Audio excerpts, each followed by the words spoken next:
Okay, sorry, I'm recording now. So if you ever see people training on this, it's unlikely that they're actually officially allowed to train because there's only 8 of us.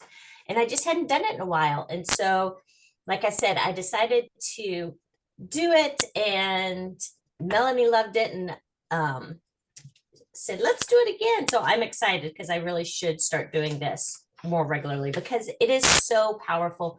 What you're going to realize is that everything you've ever learned, seen, read about a dream board, it's just this is going to be different. It might look the same. Like somebody might walk by and go, "Oh, your dream board." And you go, "Yep."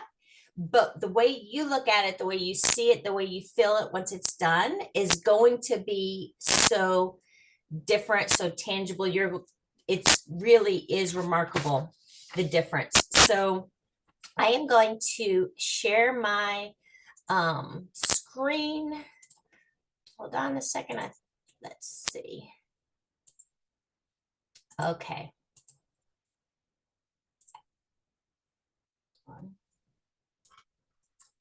Okay. All right. Can you guys all see this? We good? You can see the future boards page. Okay. The first thing that we are going to chat about is helping you figure out if you are a dreamer or a thinker, because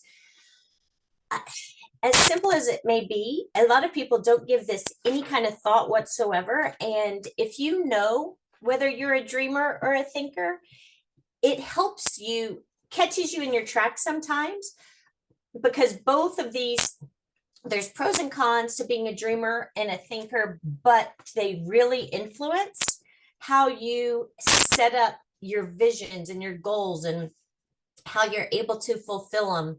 And some people are both, but most people are one or the other. So we're going to start with dreamers.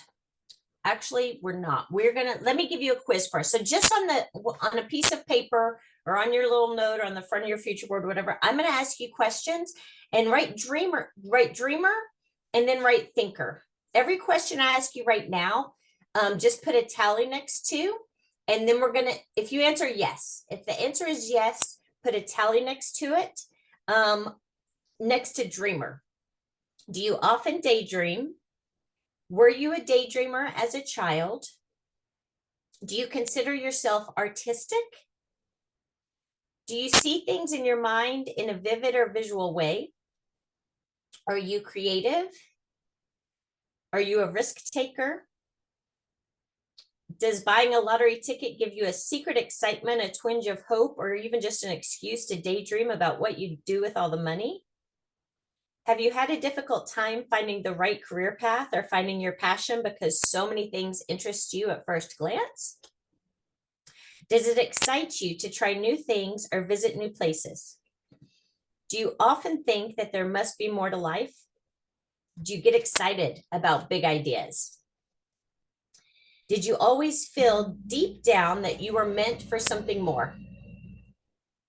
Okay, now I'm going to ask you a few more questions, and I want you to put a tally mark next to thinker if your answer is yes to this.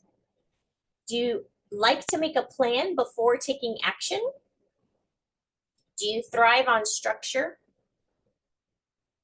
Do you tend to vet all possible outcomes before making a risky move or most decisions? Are you, generally speaking, pretty organized? Do you tend to research and then research some more? Have you stayed in the same career for several years? Do you only make goals you know can be accomplished? Do you have a hard time getting excited or taking action on something that is outside your comfort zone? Do you think buying a lottery ticket is a waste of money? Do people in your life who dream big scare you a little bit or make you anxious? Do you tend to make lists, spreadsheets, and plans? Is your schedule fairly predictable? Does trying new things and going new places scare you or give you anxiety? Does failure scare you? And are you budget conscious? So take just a second and tally up how many uh, marks you had for dreamer and how many you had um, for thinker. And feel free to share with us in the chat what you are.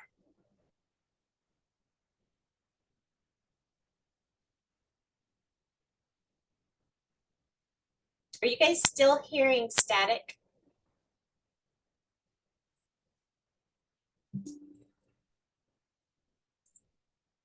Is it my air conditioner? Or let me see if it's this.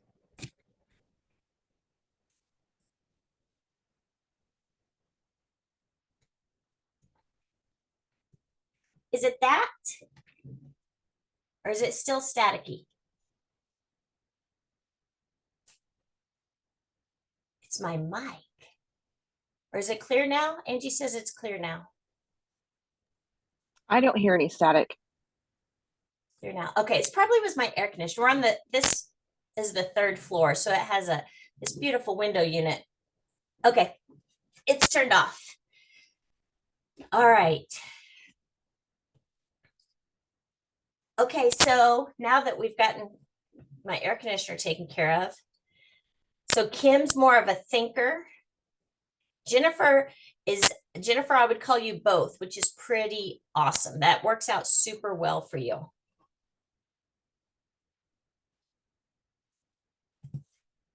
Crystal, a little more of a dreamer. Angie's split about half and half. Melanie's both.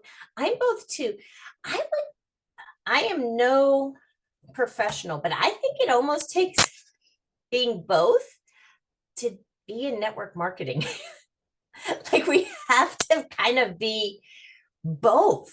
It would hard to only be a thinker and do this for a living, because it's definitely, there's some unsurety in it. But let's just talk a little bit, because when you are training people and have people join your team or whatnot, you're going to have dreamers and you're going to have thinkers, and how can you help them? So the great thing about dreamers is they see the big picture, no problem. Like you can really get them excited about what is possible in our business. They have great ideas. They get excited quickly. They see the possibilities and they know that they have amazing potential. Now, where it can be a negative and where you can truly help them as a leader is their excitement can die really quickly. So if they don't have success pretty quickly, you're going to have to encourage them to continue and, stay with it, keep going. They can get overwhelmed very easily. That's why, we maybe say when you're talking to somebody brand new, or if you're brand new, hey, let's focus on, the small wins, the prize for the month, the bonus that you can get that month. Maybe we can share about what it's like to be a diamond, but maybe not focus on that, because that can be super overwhelming. That's a lot to somebody who is just beginning to share. Making a plan seems almost impossible. So again, that's where you as a leader can be so helpful to somebody who's a dreamer, is to help them map things out and make a plan, and help keep them excited on doing the small things. Dreamers don't love to do all of the work to make their dreams happen. The work isn't as much fun as dreaming big and preparing. So also, being aware of that and helping. Dreamers have a bad rap for not finishing what they start, and they can be a little ADD about their dreams, kind of all over the place. Thinkers are great because they think everything through. They understand how to make a plan, understand that action and planning are needed to get things done. These are maybe people you see on your team that are like happy to map things out for you, or, run all the reports. There are some people that are great at running reports and happy to do that and say, this is where you're going to be. This is what you need to do to get there. And they're able to execute on plans that are not exciting. Again, running reports, digging through Excel sheets, looking at all the numbers. Not very exciting for most people, but thinkers are great at getting it done, but they do have a hard time seeing the big picture.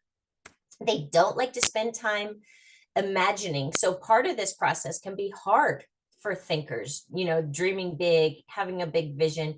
They can over Google, meaning they can find 500 reasons not to do something because they might do it and they might not succeed.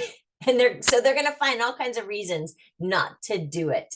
They get stuck in their head overthinking, they get hung up on the budget. The funny thing is, in our house, like, I can plan this amazing thing, do all this thing, and the first thing my husband says every single time is pretty much, that looks really expensive.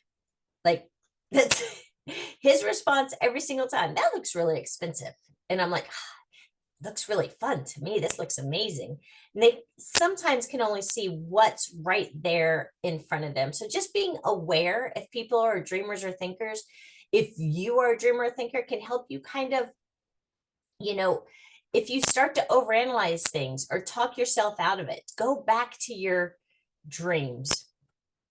Okay, here is where we get to start writing your before story. So if you have your workbook, we're actually going to spend some time doing this morning because I think it's important. We may not finish the whole entire thing, but I want you to get a good start and ask questions.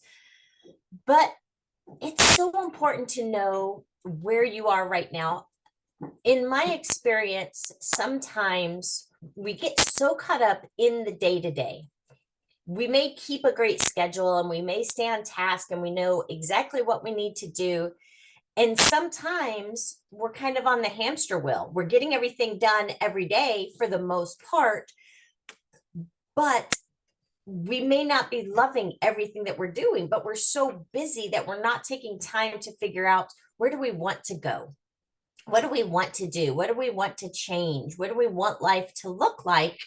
And so it's so important to analyze, to just take a pause and analyze where you are. Examples. And I think, let me see if I gave some examples in your workbook. In your workbook, the first page has writing your before story, and just, ask yourself some of these questions and dig deep. Try not to be super surface level, but dig deep and really think about a lot about how you feel. Where do you live? You can say exactly where you live, but describe your house, describe how you live, describe how you feel when you pull up in the driveway. Are you happy to pull up there? Do you like what you see?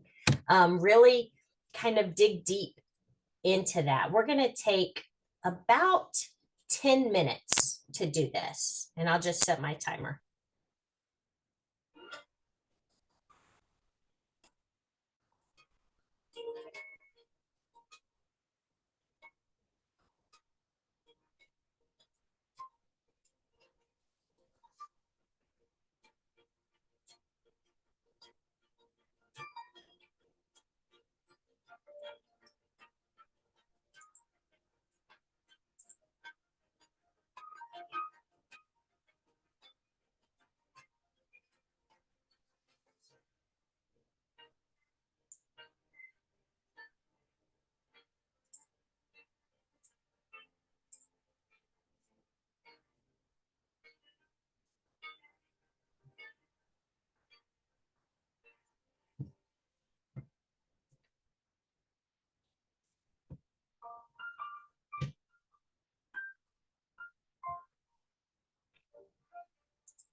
All right.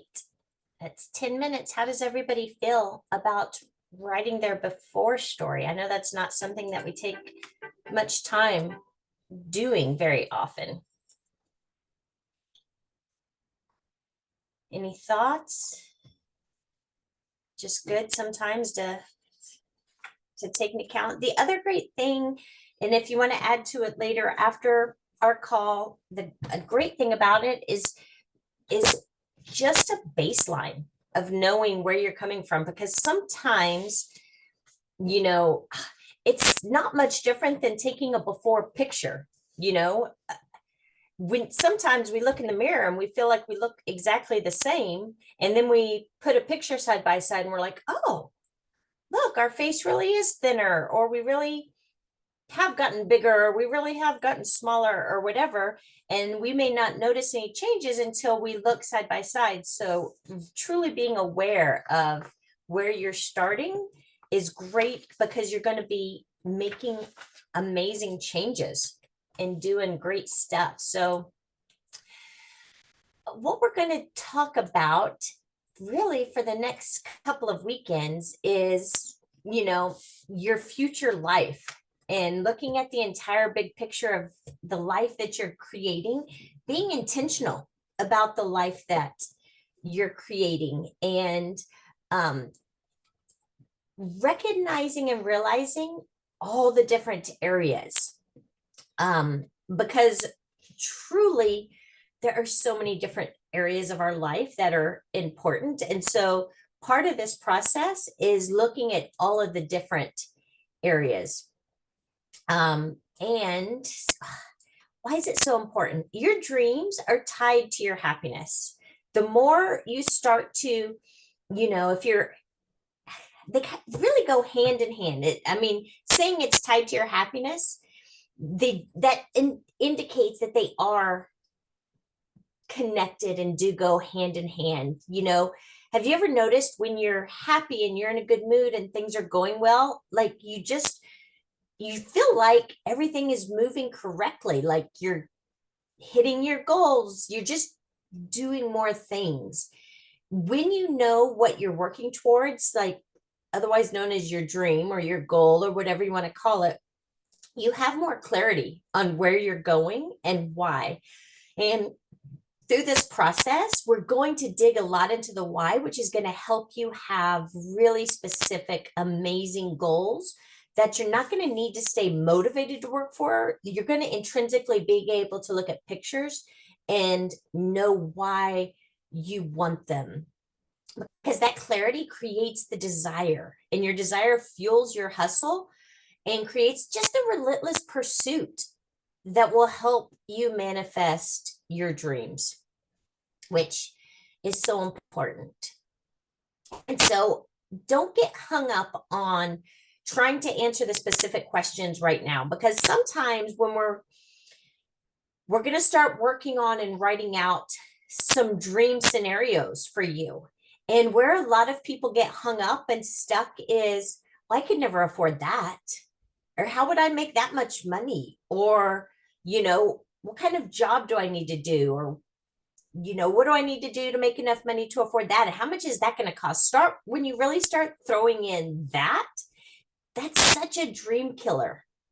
There's nothing worse than coming up with a really fantastic idea and then going, but I could never afford that.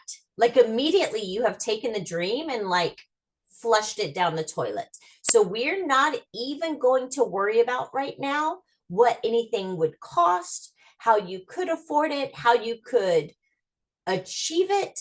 We're just going to dream big.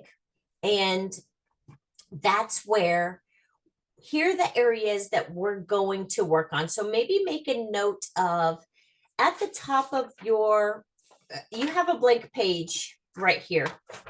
You actually have a couple blank pages from the writing your before story.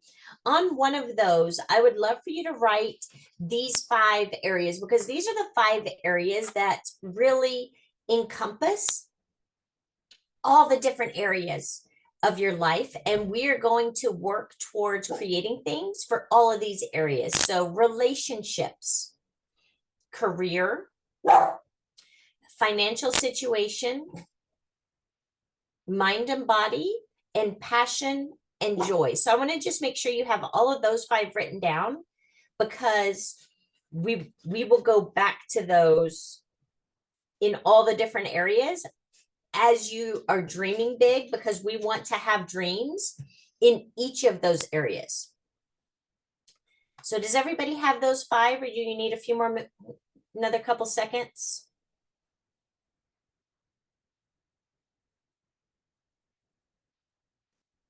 Passion and joys, mind and body, financial, career, and relationships.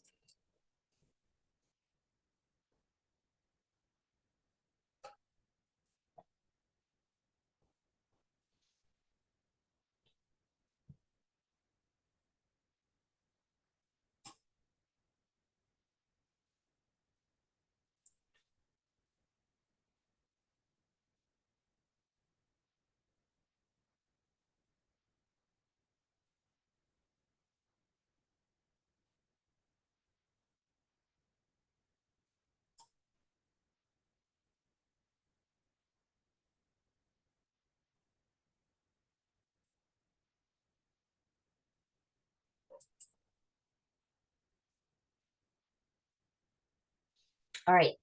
The next thing that I want to tackle, because there are a lot of myths around having an abundant life. Typically, the myths are created by people who don't have abundance, I would say. And there's just different thoughts, and some people don't have any negative thoughts about people who have what you know, abundance looks different for everybody, right? Like if you are barely paying your bills and somebody gives you $1,000, you are over the moon. You know, for some people, $1,000, doesn't even pay for the purse they're buying this week. So it's not really a number. It's just in your head. What does it feel like? What does it look like? But some people feel like, that rich people aren't happy. Like they work all the time, so they're not really happy, or they don't have great relationships. That's a myth. I'm sure there are rich people that are not happy. There are also rich people who are super happy. But this is a block that some people have, and they're like, well, I don't want to get too wealthy because then I'm going to give up my, happiness. I'm not going to have great relationships, or I'm going to have to work too hard. I don't want to work so hard, to have money. There are some people that judge people who live a wealthy life, and they're a bad person, or when you make it, you'll be alone and unhappy. These are all just myths. It's a myth that when you're super successful, you won't have time for family or do the things you love. I mean, that's one of the beautiful things about our industry is the more we succeed, the more time we have for family and doing the things that we love. So just kind of being aware, because things will pop up in your head that you've always thought, and you maybe don't even recognize it because it's been there forever, but it's blocking you. When happiness really is your checklist for making decisions and filtering opportunities, for allowing or not allowing people into your life. I don't know if it's because I'm in my 50s now, but I have no problem not letting people into my life. My gauge has become very simple. If after I chit chat with you or have lunch with you, I leave and I feel more full and happy, then I want to continue to build that relationship. If I walk away and I have heard every rumor under the sun about any person we know in common, if I feel heavy, if I've come home and I'm telling my husband, you're not going to believe this. Do you know who did this? I realize that relationship probably isn't great for me, because it's just so full of drama. And I am just way too old for the drama. Um, Making sure, when happiness is your checklist and your guide list for everything you're doing, allow that to keep you aligned with your core values and stay true to yourself.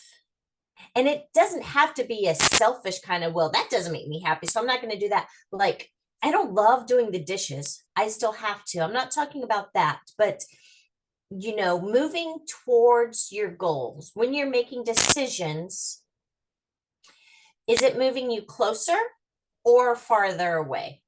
And surrounding yourself by people that lift you up and help you feel better at the end of the day will allow you to move closer to your goals and dreams, because you know what? They're going to encourage you. You want people in your life who, when you're like, you know what I'm working for this year? I'm working for that Plexus Lexus. You want friends that are like, heck yeah, you are. When you going to get it by? How can I help you? People who are checking on you and saying, how's it going? Are you getting closer? What's it look like? You don't want people in your life that are going to be like, nobody ever gets those things. My favorite is when you see a huge house that you love and you're like, oh, I would love to have that house. And the person responds, house is so huge. Like, it would take forever to clean. And that's such a common response. And my response, now that I have gone through so much coaching and thought work, is that when I have a house that big, I'm not actually cleaning the house. I'm actually paying somebody to clean my house. And not because I'm selfish or spoiled or rotten, but what a great opportunity for somebody who owns a house cleaning business for me to give them more business. Right? Like, I'm not going to not dream of a huge, amazing house because I don't want to clean it. Y'all, I am not cleaning a big, huge, amazing house. I'm not.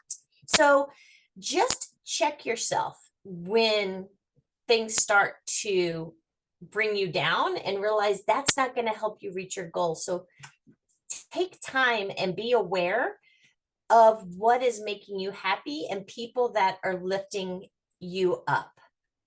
So let's start. We know where we are. We've talked a little bit about not letting things stop us, but what kind of person are you going to be? What kind of, work do you want to do? Are you doing what you want to do?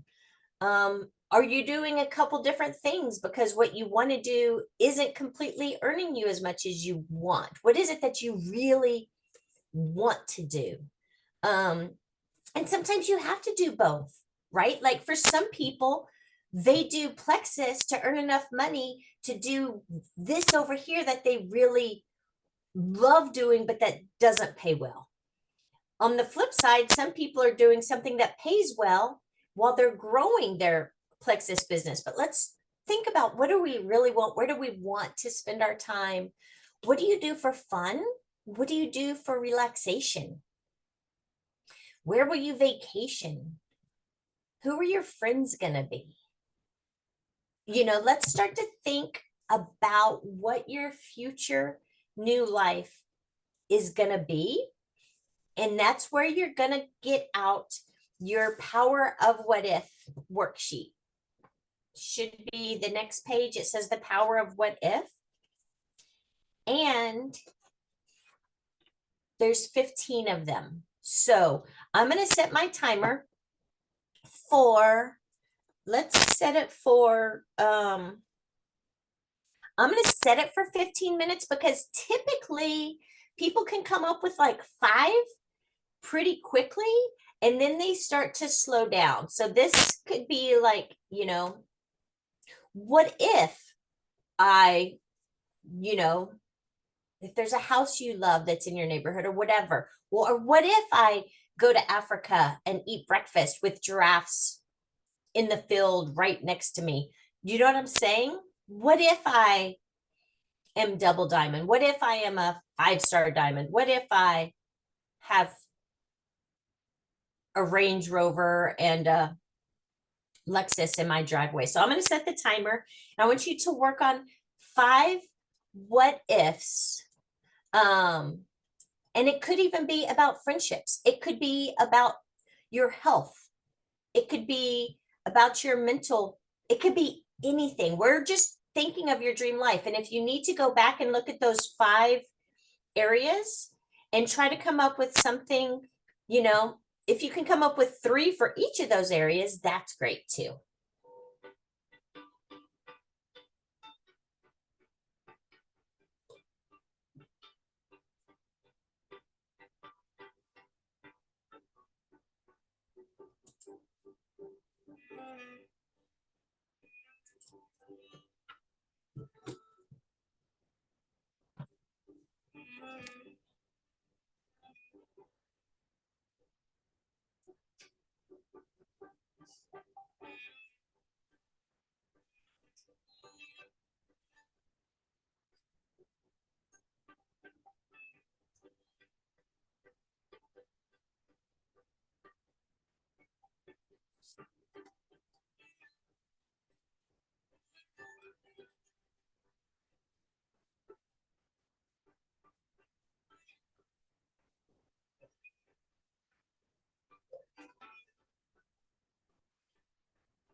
We've got about a minute left.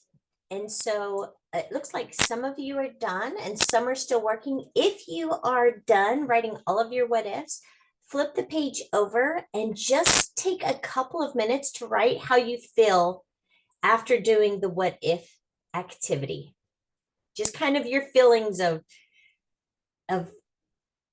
yeah, just that, what you feel like after doing that.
All right. Let's chat. Let me see. Hold on. Let's chat a little bit. Is anybody willing to share, to unmute and share some of their what ifs or how they felt about writing their what ifs?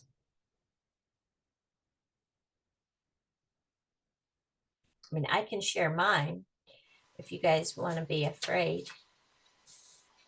It becomes more real when you write it, and maybe Yeah. that's why you don't ever think about it. You know, for me, what I recognized is because I'm doing this with you guys. It has been a minute since I started, since I really spent some time reevaluating what I want to achieve in my life. I mean, I kind of stay focused on, okay, here's my, business goal for this month, and here's maybe my weight goal, and this is how much I want to run. But kind of doing an overarching of what if, what if I actually write the book that I've been wanting to write? What if I become a motivational speaker? What if I weigh 135 pounds? What if I qualified for the Boston Marathon? And that's kind of what this is like, what if this is the beginning of the dreaming process? What if my business became more successful than I ever dreamed? What if I earn X amount a month? Is anybody willing to share how they felt after writing their what ifs? I'll share. I felt like I need to get into action. Okay, I love that you said that, because I wrote first I wrote most things, and then I crossed out most, and I wrote all things are possible if I increase my output. I wrote hopeful, excited, reminded of things that I want to achieve, and then I wrote all things are possible if I increase my output, get more serious and intentional. That's what I wrote on my. That's what I put kind of the same thing, like, I'm worthy, I can do this, I believe in myself. I just have to take action, and it's time management, with working full time and my prioritizing my time. Mhm. And I do prioritize my time for both businesses, but not on my what ifs. You know what I'm saying? Like, if Yeah. I did one more little thing to help lose weight or exercise more, or one more little thing, and how would that make me feel? And I was like, oh, it'd make me feel great. So I just need to do it. Yeah. One of my what ifs is, what if I stop eating sugar? Like, when I stop eating sugar, I always go to the weight that I want to be. Or chips and salsa. Yeah, whatever your thing is. And we must be so much the same, because my next sentence, Marilyn, was, I am worthy of my dreams.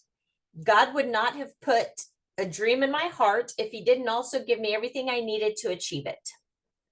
I know everybody is not faith-based, but if you are, I truly believe that we are here on earth, each of us, to do something that only we could do. And if we don't live up to our divine potential, if we are lazy in achieving the things that God has put on our heart to achieve, like, we don't know why we are supposed to achieve something, could be to inspire somebody else, and by inspiring them, it's going to change their family for generations. Like, we might achieve something that's not that huge for us, that could change generations for somebody else that we inspire. We don't actually know what God's plan is for why he wants us to do certain things. He gave us all gifts and talents, and different gifts and talents to share with others. And I'm on the same page on that. That was one of my what ifs also. So, but I think we have a God of abundance, and we suppress our gifts and talents, but we do have a God of abundance, and he wants the most for us. And we do inspire others through our actions. Yeah, I 100% agree. And, as we have more abundance, we have more to share. I sometimes will have those, people who like to be on the spiritual side or religious side, I should say, not the spiritual side, but the religious side of things. That is, we're supposed to be meek. We're supposed to give away everything we have. We're supposed to not want for more and just be grateful for what we have. But it also says so many times in the Bible to give to those in need and to serve those in need. And if we don't have anything extra, we don't have anything to give. Like, there's got to be enough of us with so much abundance that we can give and serve all around us to fulfill scripture. And so, not shying away from the having an abundance from a spiritual perspective and knowing, hey, like, there are great things that you can do. And I don't think there's anything greater than really wealthy Christ-like women to serve and give in the world. So that's just my belief. Everybody doesn't have to believe like that. But does anybody else want to share anything, any of their what ifs, or how they felt after writing their what ifs? I'm happy to share. I was just going to see if anybody else wanted to talk first. you. So Thank you. anybody else want to share? I'll share real quick, but I wrote down that I felt excited and hopeful, but also anxious about making it happen. I think that's so normal. And that's part of this process. That's why this is the beginning. This isn't even going to be your dream list that we're writing our boards on. We're about to dig into some of the blocks that cause that anxiousness and fear and where it's coming from to hopefully diminish it. Because I think it's human. It's so, it just is. You know, if all this was easy, there would be an abundance of super successful, influential people in the world. Right. You know, but anxiety's a beast. Melanie, what thoughts do you have? Similar to my mom. That was my mom talking at first. But I would say empowered, but also like gratitude to like create this space right now to write this down, because without this intentional time, I feel like I just kind of like take action, mess the action, and then see where I land sometimes. I'm sure some of y'all can relate to that. So, and I also just think like not living in fear of what if, right? Sometimes I feel like I can have fear of what if it doesn't happen? What if I fail? What if, right? Mhm. But writing out these empowering statements, you know, the what if in a positive way kind of helped me combat that. So, you know, I think sometimes we can all get in our head. And so that's where faith comes in too. Cause I was like, kind of similar to what you said, is like, God put this dream on my heart. Trust him that, you know, you kind of like, what is it? Pray like it depends on, me, but work like it depends on God. Is that the quote? Or pray like it depends on God and work like it depends on me. I always mess up quotes, but you know what I'm saying? But like, just having that like faith to know that he put that dream in my heart and it absolutely will come into fruition. And also in trusting in his timing. I think that's a big one too. I do. That makes sense.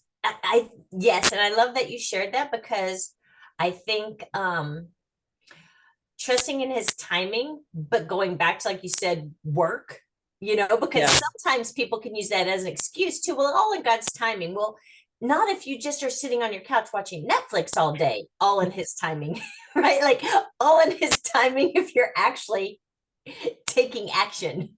Yeah. And I think using your time wisely. And I think back to like when I went Emerald, the year I went Emerald, and I remember so clearly having like the income disclosure statement and saying like the date and when I was going to hit each goal and each rank, right? And being so intentional with that. And then what was my action and my work behind to achieve that goal, right? And so just also, like you said, trusting and having faith, but setting clear goals is very important. Because without a destination, where are you headed? You know, you're going to end up nowhere. So being so clear and then working your plan. Yeah, I love that so much. Would anybody else like to share anything? All right, we're about to tackle a big one. Let me share my screen. We're going to talk about the broke mindset block. And it is a doozy that many people can, there's a few different mindset blocks that we're going to chat about. Broke mindset, I kind of chatted about a little bit when we first started. But just kind of that thought of the money is root of all evil. Rich people are bad, more money, more problems. People only want you for your money. One thing to think about, it's really just the simple belief that you don't have and probably will never have enough money, that getting money is hard. And thing is, you might be doing all the right things on a conscious level, like saying you want something, setting goals, writing them down, but all the while your subconscious beliefs are producing the opposite income or the opposite outcome. For example, if you're raised without much money in a home where your parents believed that money or the lack thereof was the reason life was so hard, then it's probably difficult for you to have a positive relationship with money as an adult. If you, as a child, heard them say things like money doesn't grow on trees, or you have to work hard just to get by, or we don't have money for that, or anything similar, those become your underlying beliefs about money. And one of the reasons the broke mindset is the biggest blocker for most people is because your brain has a difficult time dreaming of or wanting things that you can't currently afford. So we're going, let me see, I think I have just along the broke mindset, sometimes can be thought of as lack mindset or scarcity mindset. So a lack mindset, it falls underneath the umbrella of broke mindset, but it is holding on to money too tight, stockpiling money. And it is, I am not saying don't have savings, don't have retirement, but people who save and won't spend anything, that's also a poor relationship with money. Fear of spending too much or too quickly, not learning from past mistakes, not being smart with money. I need to work hard to earn money, or no matter how hard I work, I don't have enough. We just have enough to pay the bills. And there'll always be more bills than money. That's really, there's so many ways to think about money, but what do you believe about money? What have you been told throughout your whole life? Because in order to change your future outcomes around money, we really need to uncover what beliefs you've been carrying around. And those beliefs are the reason for your current financial situation. So to help you uncover your beliefs, you're going to use the sheet that says money is, I think 20 times. And whatever comes to your mind. So it could be money is bad, money is great, money is for whatever. Write as many things as you can think of about money, and just take about 5 minutes to do that.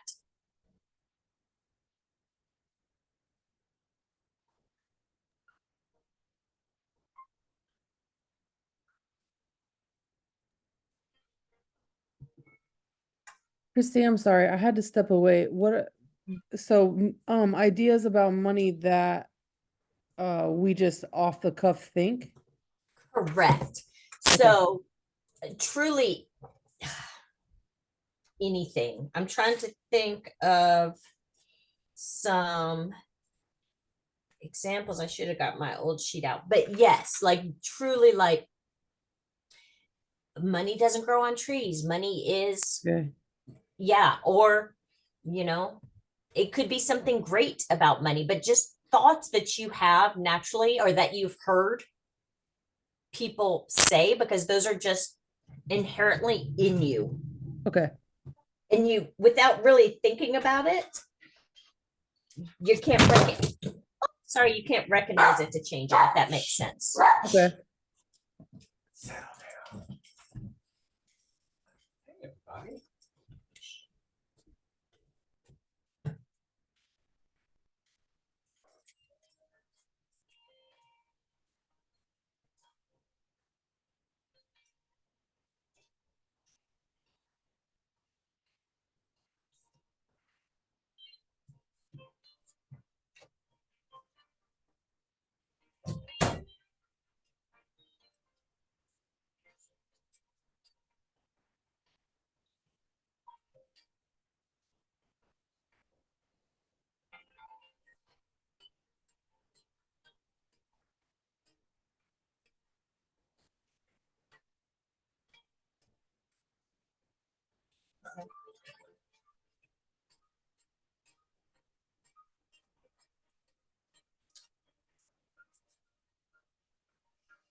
All right, how's everybody doing?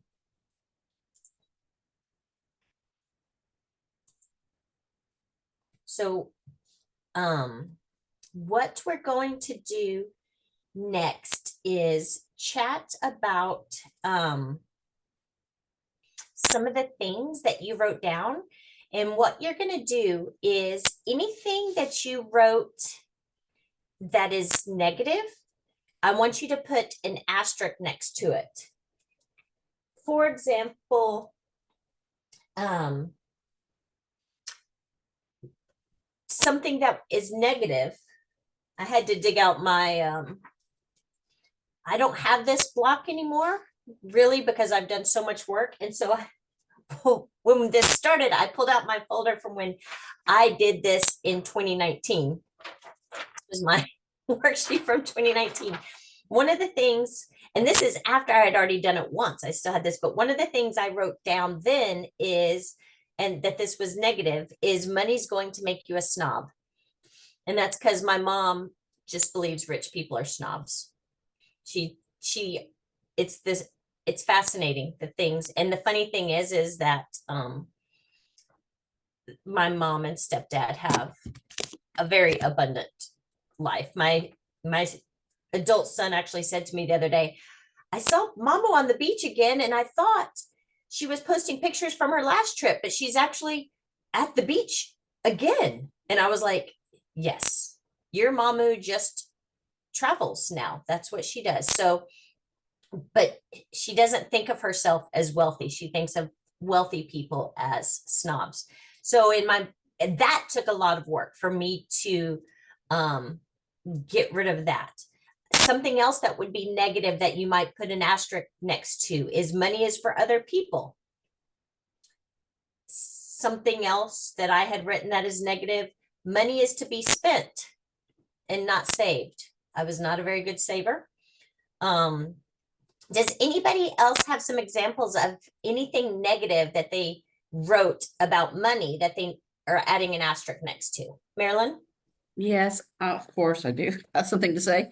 Well, I'm in a different phase of my life. So my belief is, gotta find it on here. As we age, money becomes more scarce. So we have to keep working to have that abundance, to have the quality of life that we want. Because if you're not earning the money, the future's uncertain. Yeah. And so that's negative because we don't have to do that, especially with the business we're in. But it's like, oh, I keep working because I love it, but also because I want to make sure that I can live the life I want and I don't want to have to say no and have the quality of life that I desire. Yeah. And if I let go of that, then that's scary. Right. Yeah. Because there's no security in the paycheck coming in, Yeah, absolutely. Even though we have a plan, but I don't know, the way the economy is, you just can't, I don't feel like I can depend on always the plan. I want to be in control of that plan. Yeah. Yeah. I mean, my husband he is 45, and for the last 18 years, he's periodically upset with me for not saving enough for our future. And I'm like, I at one point had a terminal diagnosis. So I am very much of the mindset of I am going to have as much. I am so happy that I'm alive today that I'm going to have a great day. I'm going to do fun things. I don't know how long I'm going to live. I'm not going to save until I'm 70 and then have fun when I'm 70. So, and there's a balance there, but But I want to do what I want to do too. I don't want to say, oh, I don't want to do that because I don't have the money. I want to do what I want to do. And I have the freedom to do that. Yeah. And I don't want to wait until I'm like achy and it's hard to do things, did anybody else have anything that they want to share? I can share with you some of the positive ones, but does anybody have any negative ones? Let's see. So I'll Kim, share. okay, I'll share. perfect. Thank you. A couple of well, pretty much everything that I wrote was negative, so there's that. But one of the ones I wrote was that money is not in our family or our DNA. So I mean, I just come from a long line of poor people, I guess, never having money for anything, raised by a single mom. So it's just my sister and I always have a kind of an internal joke that it's my maiden name. It's like our Ryburn curse. Like we're just not meant to have, that abundance. And so I wrote that one down. And then one of the other ones was just that, again, kind of along the same lines. It's just not, it's not attainable for me. It's just something other people have, but not me. Mm-hmm. I can really relate to that. My mom was a single mom until I was 18. So the money she has now is not anything that I had access to growing up. And I was the first in her entire family out of all my anybody to go to college. And I was always called the snob because I thought I needed an education. That really does stick with you, that kind of whole, I have one family member on my dad's side that's very wealthy, and it's a joke in the family. Like I was born into the wrong I was born to the wrong Estes. Like I was born to this super poor Right. family line. And so, yeah, so putting an asterisk next to any of those, and then you're going to flip it over, and you don't have to do this all right now. Let's see, what time is it? How's our time going? We're actually doing okay. Rewrite any of the negatives into a positive. So for instance,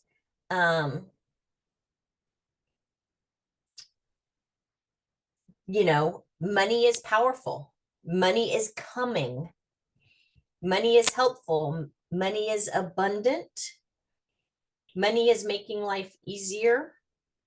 Could be something like money is growing in my bank account. Money is allowing me to give more to charity. Whatever, just really some thoughts into some positive and reversing any negative that you wrote.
All right, so next thing, does anybody have any questions as of right now? Thoughts? I think the important thing, what I'm hoping you're starting to realize is that your relationship with money really does affect how you bring money into your life or how you repel money. You know, if you constantly think of it in human form, if there's a person, you know, that you just don't really like and they're coming around, they can tell you don't really like them. Even if you're trying to fake it, like they can tell. People can feel whether you like them or not. And if you don't like them, they're probably going to stop coming around. Or if you feel like somebody doesn't like you, you're going to stop hanging around with them. Money is kind of the same thing. You either attract it or you repel it. And wouldn't you rather attract money than repel it? And I think some of us repel it without meaning to. And it's really important to see the good that money can do and focus on that. So we're not going to spend a lot of time on this. This is something I would like you to do on your own over the next few days or this afternoon. But you're going to start to not only rewrite your money story, but you're going to start to have power mottos and use power mottos moving forward for any limiting belief that you recognize. So a limiting belief is going to directly address any negative belief or fear. So that fear that every time I start to get ahead, something happens. You know, that's that whole kind of thought of, you know, just when I get $500 in the bank, I blow a tire and it takes $400. You know what I'm saying? Or every time I've got my emergency fund, I'm good. I got $5,000 in the bank and the HVAC unit goes out. Like that, it's that kind of thinking that is not great for us. So stating a new outcome that's the opposite of the negative belief, and it should make you feel powerful. So for example, let me see, so for example, a power motto might be, money allows me to bless so many people around me. The more money I have, the more blessings I can give. So that's an example of a power motto with money. Another example might be, I am worthy and ready to receive financial abundance. And don't be afraid to put your power mottos that are addressing whatever your fear is on Post-it notes, wherever you spend a lot of time. One last power motto I'm going to give you as an example is, wealth and abundance are my reward for all of this hustle. It's already in progress. Wealth and abundance are my reward for all of this hustle. It's already in progress.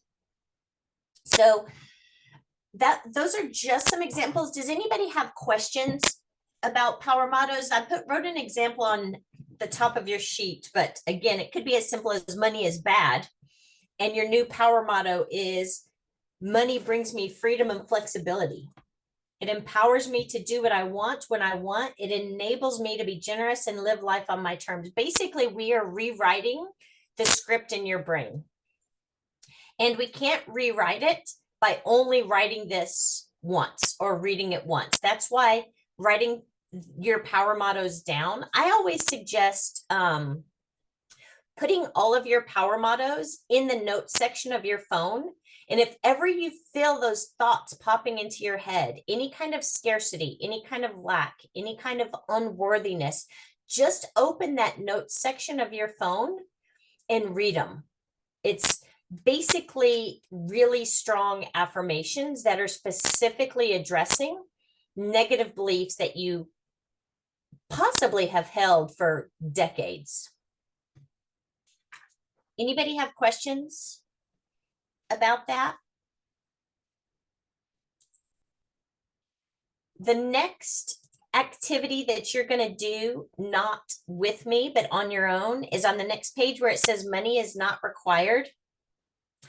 what I want you to do, and this will make sense as more next week, but that's why you're going to do this as homework throughout the week, is writing down things that you have done or received that didn't cost you anything. It could be a gift. It could be a Plexus trip. It could be a Plexus prize. It could be a friend taking you on their yacht. It could be anything that brought you joy that didn't cost you anything. And although we're doing lots of things about removing the negativity around money, the other thing that we're going to do here is start to recognize that sometimes amazing things come to us without us even spending money. And that's, as we let the universe know things that we want or hope to receive, sometimes those things come to us without spending money. And so what again will start to happen in your brain is you'll be able to dream big without the thought popping into your head of, I could never afford that. Because what if you don't have to afford it? What if I've heard so many remarkable stories of things that have happened, opportunities that have come about for people that didn't cost them anything. I could go on and on if we wanted to stay here for hours. So that's going to be some homework that you're going to do. And I do want to do one final thing on money blocks. It has been huge in our house, but one of the tricks to removing money blocks is stop talking about money. Here's the thing. You know who talks about money? Broke people talk about money. Rich people, they don't really talk about money that much. They don't talk about the cost of things. They don't talk about not having enough. They just don't. They don't talk about money.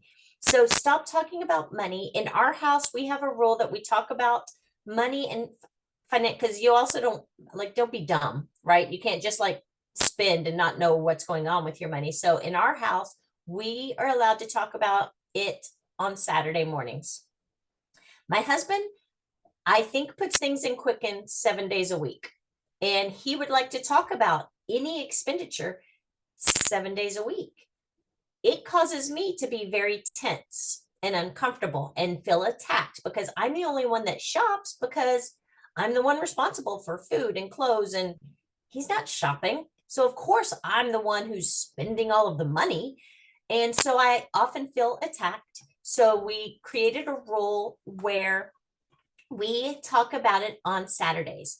But he used to, even if he was joking, he would be on Quicken and you would hear him. I would hide when it would be like he's on the computer and I can see he's got the whole bank account open. I'm like, can I please go anywhere but being near him? And you'd hear him going, we're out of money. Stop spending money. And just so you know, we weren't. We just hadn't saved as much that week as he would like. But something Sarah Centrella taught me is that every time he yells out into the universe, we're out of money, our brain believes we're out of money, and that prevents money from coming to us. It's really, really remarkable how your brain believes what you say. So even if he says he's joking, guess what your brain doesn't know? The difference between a truth and a lie. It doesn't. So don't make jokes about not having money, just try to remove it from your vocabulary, except for when you've designated times to talk about budget or planning. Rewriting your money story, having your money mottos, and a guided meditation practice. I will send out in an email this week or a text some of my favorite YouTube, but you can what I do is in YouTube, I put abundance meditation or guided meditation abundance, and they are just spend 10 minutes relaxing and just listening to this different meditation people. I'm not good at letting the world disappear. I'm not very good at that, but I can listen to that for 10 minutes and feel good about retraining my brain just a little bit. Maybe take a picture of this, because this is some wealth building mottos that might be helpful for you. So if you want to take a picture of this, and we'll move quickly into I'm not worthy. And we're almost done, 15 minutes. Let's see. Marilyn said, grocery shops and would say at dinner how much the cost of food cost have doubled. Yes. Yes. And you're like, you're ruining my dinner. You're ruining my dinner. Thank you very much for sharing your thoughts. Okay, here's the guided meditation practice that I suggested, and I'll send out some suggestions. Another block that is common for people. So we just talked about the money block. The next one is I'm not worthy. And this one can be tough. I actually just finished the book Worthy by Jamie Kern Lima. So good. Really, really good. And if you just want to listen to her podcast or Instagram, anything she does is all about being worthy right now. Yeah, Melanie, isn't it so good? Everything she's doing. I cannot get enough of the podcast, the 2-part podcast of her and Oprah. Just so powerful. But it is Jamie Kern Lima. Melanie, do you want to type that in the chat so it's spelled correctly? But the I'm not worthy block is really just about not feeling worthy, not feeling like you're good enough, not feeling like you're ready enough, worrying you're going to disappoint somebody. It often comes up like procrastination, repeating old behaviors when things are going good, making excuses.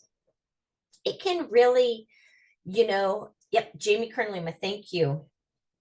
It is the belief that you don't deserve abundance, wealth, love, or a fabulous life, and that can come all around. It can come from a lot of people. I will share with you, let me see what's on my next slide to make sure. Yeah, so just more about that. It can show up in fear because that's really tied to unworthiness. Like, it's just not right for me. Maybe I'm not supposed to be a diamond. Maybe it's not the right time. I'm not ready yet. Like, if you have 2 hours a day to work your business and you spend 90 minutes of it on self-development, you might not grow your business, but you might be a great reader of personal development. But it's really about taking action. Someone else can do it better. This can come as like opportunities to lead team calls or sharing. What if I fail? There's just so much. If you don't feel like you're worthy of greatness, you're not going to try to do anything great. You might believe that it's too good to be true, or that really as simply as I can't, or nothing good ever happens to me, or just when things start to get good, it always gets bad again. People like me don't get things like that.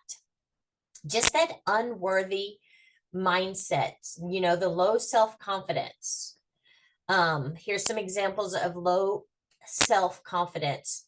And so that rejection, yes. And thinking people are talking negative about you, or they're watching you and waiting for you to fail, or they're judging you for posting about plexus, or you're not thin enough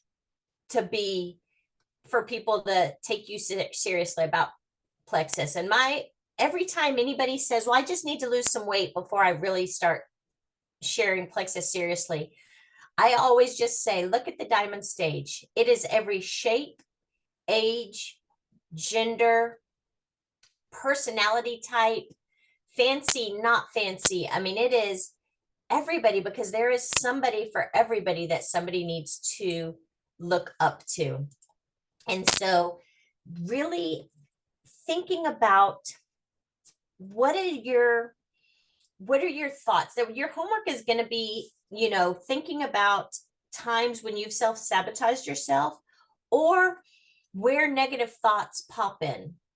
And I will share something that has really been powerful for me in overcoming my I'm not worthy block. And I shared this last time. I'm going to share it again. I will share it forever because it's really it's just a mental trick.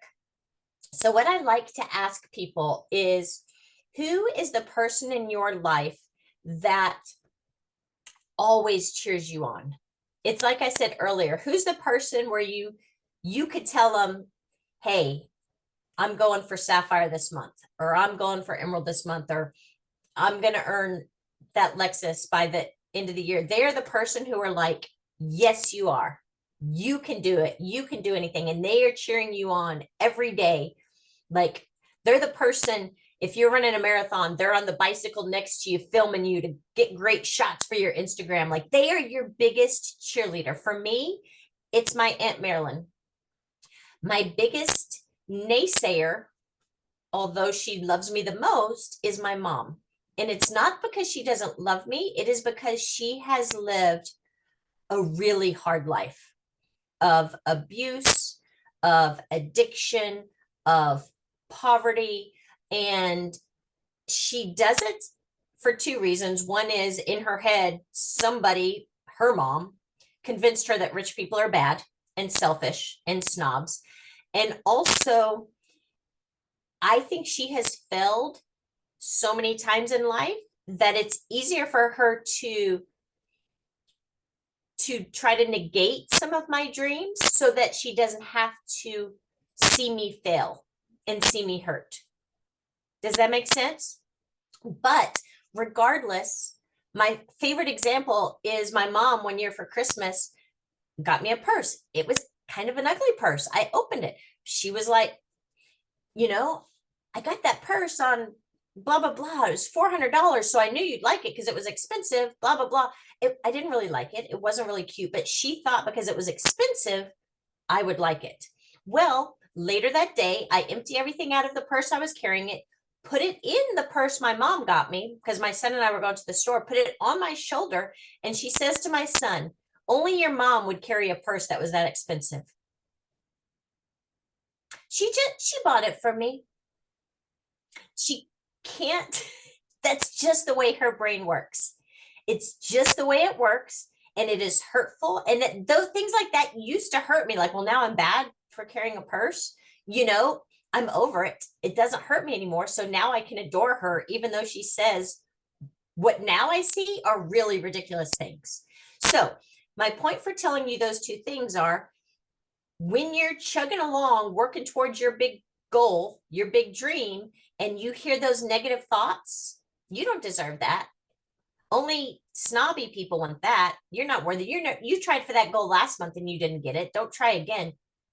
Say to yourself, what I would say is, Mom, we don't have time for that today. Aunt Mare, what do you think? And maybe I used to be a little psychotic. I used to do that so often until now I don't anymore. I naturally hear my Aunt Mare. Even when I'm with my mom and she's saying stuff, I can hear my Aunt Mare on my shoulder being like, you got this. You're good. You're amazing. You are worthy. You have worked hard for this. People love you. Like my Aunt Mare literally texted me during this call, thanking me for something I sent her. And I said, I just want you to know how much I love you. Her response, I always know that. You show love so well. My mother, on the other hand, would be like, why didn't you do this? Did you do this? My aunt's text, you show love so well. I always know that you love me. You know who you need on your shoulder all the time? Aunt Mare. So take some time to figure out who your person is and call on them as many times as you need to a day, because you should all have a person like that. Everybody should have that person in their life. And that is just a trick. It's a brain trick. So spend some time about the I'm not worthy, but in that homework, spend some time figuring out who your biggest cheerleader is, and maybe jot down some power mottos around your I'm not worthy. that become things that you know your biggest cheerleader would say to you. Make those your power mottos. Always find the power in what is happening. Does anybody have thoughts or questions or experience they want to share around that?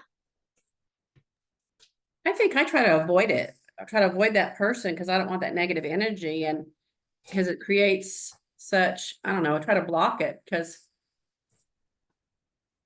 I don't think anxiety is really the word, but you just want to hear it. You know what I mean? Like when you're around all those negative people and those negative comments, it's like you just want to avoid it. Correct. And I will tell you, there was a time in our marriage where my favorite holidays are Christmas and Easter, and my husband made a rule that we could not spend the actual day of Easter or Christmas at my mom's house because I would leave so upset. And he goes, it's not just you. Then the kids want to know why you're sad. And he's like, everything's not the same when you're upset. And so he created boundaries. We've come a long way. Like I said, been through so much coaching. Now when my mom starts chattering, I hear Aunt Mare, who's my dad's sister. She's amazing. So, but if it's a person you can avoid, 100%. I have ended friendships where they tell everybody, I don't know why she stopped talking to me. I didn't do anything to her. And it wasn't that they did something to me. It was that they just made me feel like garbage. And it was things from that were triggering to me. It wasn't that they did even anything specific that made sense to anybody else. They triggered the way they spoke and behaved, triggered something in me that made me feel bad. And so I had to cut off all communication. And it didn't make sense to many of our mutual friends. And I had to say, this doesn't have to make sense to you. It doesn't. You get to still all be friends with them. We can still all do things, but I'm not going to sit next to them at the table because it makes me uncomfortable. And so taking care of yourself is really, really powerful, especially because you guys are about to be making the life of your dreams. And if the person is not in the life of your dreams, you should not be spending time on them. We already realized in our what if, what we really want is more intentional time because we know everything that we want to achieve is achievable, right? Okay, the last one that we are going to tackle is we talked about that, the low-key martyr beliefs. This one really is that whole like, I don't need that. I don't really need that. I'm not fancy. I'm fine with simple. I don't need any fancy stuff. I don't need anything big. And really what usually is behind that is they don't want people to judge them for wanting it. They don't want to want it and not be able to get it. They're afraid of people thinking they're selfish or bad or greedy. They're afraid that someone is not going to approve of them wanting more. They're afraid they might be disappointed or that wanting it might mean that they aren't grateful for what they have. You can totally be grateful for what you have and want more. And some people don't have this very much, but some people really do have that kind of I don't need that. I've had people say to me, well, even if I became a multimillionaire, I would just stay right in this house. Well, would you really though? And then my question becomes, well, if this, if you won the HGTV dream home with all of the amazing things and the amazing backyard and whatever, and it was in your town and you won it for free, would you move into it? And if your answer is yes, you probably would change homes if you had the money to. Probably. Like, I want a home where it's so big that all of my kids and their spouses and then their kids can come. Not because I want people to drive by and be like, oh, what do? They got the biggest house on the block. But because I want in my home, there's just something that I want. Actually, my husband wants to build a compound where there's room for my grandkids that I don't have yet inside, but tiny homes all around the lot where the big kids can go. But that low key martyr, it really is just that thought of like, I don't need it. And kind of, I touched on this earlier with the religious aspect of you don't need anything big. And so go ahead, you can do your homework on that. And then let me see. So take a picture of this because we're almost out of time. I mean, I could go all day, but what if, because this is going to help you on your homework for this week, which is going to be huge for next Friday night. But what if in your future dream life, like money is just not a thing? You're more successful than you ever dreamed. You're so happy, surrounded by amazing friends and family. Your relationships are fantastic. You work your dream job, or you don't work at all, whatever it looks like. You're physically fit and healthy, feel amazing. Whatever your future dream life looks like, I want you to have permission to dream big. So you're going to fill in your one day I will sheets of just dreaming big of huge things. And that is going to roll it over and help you into the final homework. Well, there's two final things, but having 25 experiences over things. So you're not going to write a goal. So it might not be, I am Emerald. It might be, I love driving my white Lexus SUV to pick up the kids after school.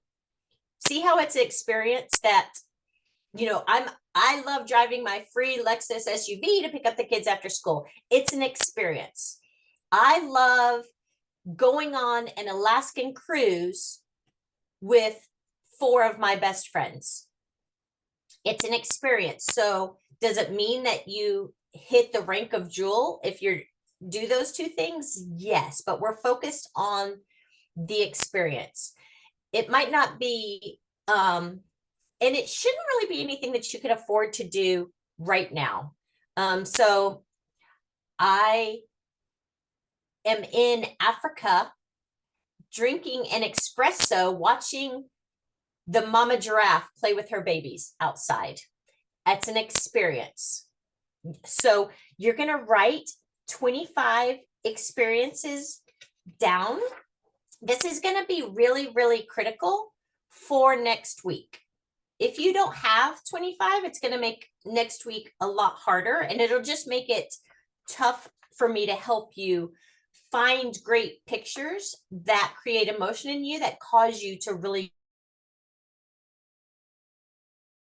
And then on the last page that says, what do you want? This is going to kind of be and you can do this if you want before your experience over things, do them in whatever order you want. But on the sheet that says, what do you want? You're going to write your ideal life in 5 years. And it's just going to be kind of like a day in the life. Imagine that it's a journal entry, but it's in 2029. And you talk about what you wake up and you live here, and this is who's with you, and this is what you did during the day, and this is who you did it with, and you're planning for this, trip that you're about to go on, and this is who you're going with. It basically a kind of a journal entry, but 5 years down the road of a day in the life. Does that make sense? Or is that confusing? So again, the reason that experience over things is so critical, because on your future board, we're going to find pictures that truly depict what you've dreamt of. And your brain does not get excited and emotional over words. So like on a dream board, you might see the word emerald or diamond or money, a dollar amount. And the thing is that doesn't actually create excitement in you in order to get you moving towards earning that. What does is when you're able to look at pictures and feel intuitively like, oh my gosh, that's going to be so amazing when I'm walking in Greece with Rob holding his hand, looking over the Mediterranean Sea. Like that. I can't wait to do that. And so if it means working some more and earning more money to do that, well, that. Or maybe I win the family sweepstakes. I don't even know if that's a thing anymore, but you know what I mean? And so having the experience over things is going to help us build your board to perfection. What questions do you guys have? I still feel like in 2 hours we could have kept going, but Melanie, what do you think? Are there things I missed or one you wanted me to cover more or? No, I think it was fabulous. I'm just excited to now do my homework and build our dream life. What about you guys? Anybody have any questions for Christy? Everybody's gonna be shy. Come on, Kim, what you got? I don't have any questions. The only thing in my mind is if we can't make that Friday night, it'll be recorded. So then, and if we had questions from the recording, could we reach out to you? 100%. Okay. Yeah, absolutely. I'm The sorry, time went really fast. The time went so fast. it did. It did. I have a quick question. Sorry, guys. I had to hop off for just a quick second. What is our homework for the next one? Sorry, I missed that. Really, it's just going to be filling out your workbook. Did you get the workbook? I did. Yes. Yes. Okay, so if you'll go through that and just kind of do the work in that workbook, that is all that you're going to need to do. But because you hopped off, if there's anything that doesn't make sense or that's a little confusing, just reach out to me. Okay. Thank you. You're so welcome. When we do, if we do reach out, is it better through the text that you sent, that number, or no? You know what's really better? To send me a Facebook message. Okay. In all honesty, I am Okay. really good at Facebook Messenger. Okay. Well, That's a brand I'll new find texting you. service that I just got, and I'm still figuring it out. I've used Project Broadcast forever, and this one's brand new. And I'm like, what am I doing? And so, in full transparency, if you send me a Facebook message, unless I'm doing something, you can ask Melanie. I'm probably going to respond really quickly, but also I'm on Eastern time. So sometimes people on my West Coast will send me a message, and then the next morning they'll be like, "Did you get my message?" And I'm like, "Well, yes, but I was asleep."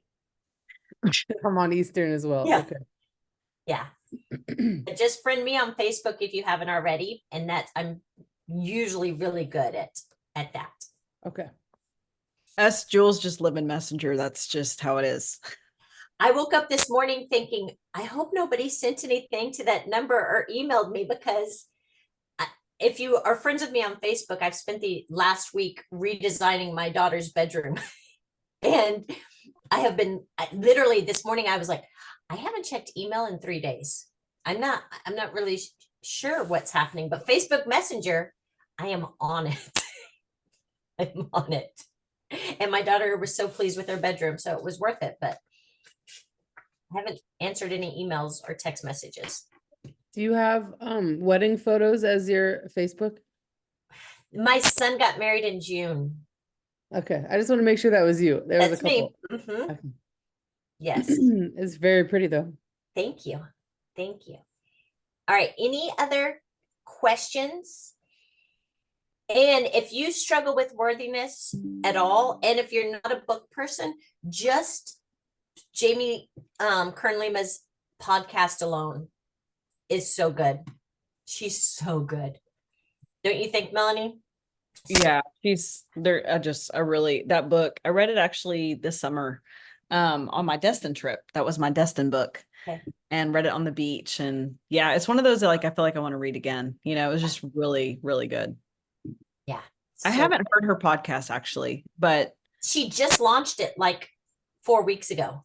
okay. It's brand Yep. new, so you're not behind. And like her first guest was Oprah Winfrey, and then Ed Milet, and then Oh, Robin from Good Morning America. Like Yeah, well, anything Ed Milet is, Yes. I mean, he's your Correct. mindset guy. If anybody struggles with mindset, What's the Ed podcast Milet. called? I think it's just her name. Okay. I think it, I was gonna say, can you send me the link and I can put it in my chat? yes, I Christine? will. Okay, Yep. put that in the chat for you guys. Yeah. And also the link to Worthy in case you guys want that book. It's very good. It's called the Jamie Kern Mm-hmm. Lima Show. I will send you the link right now. Thank you so much. You're welcome. And you guys message me anytime. I am always, always so happy to help and so grateful that you're on here. And I will see you next week.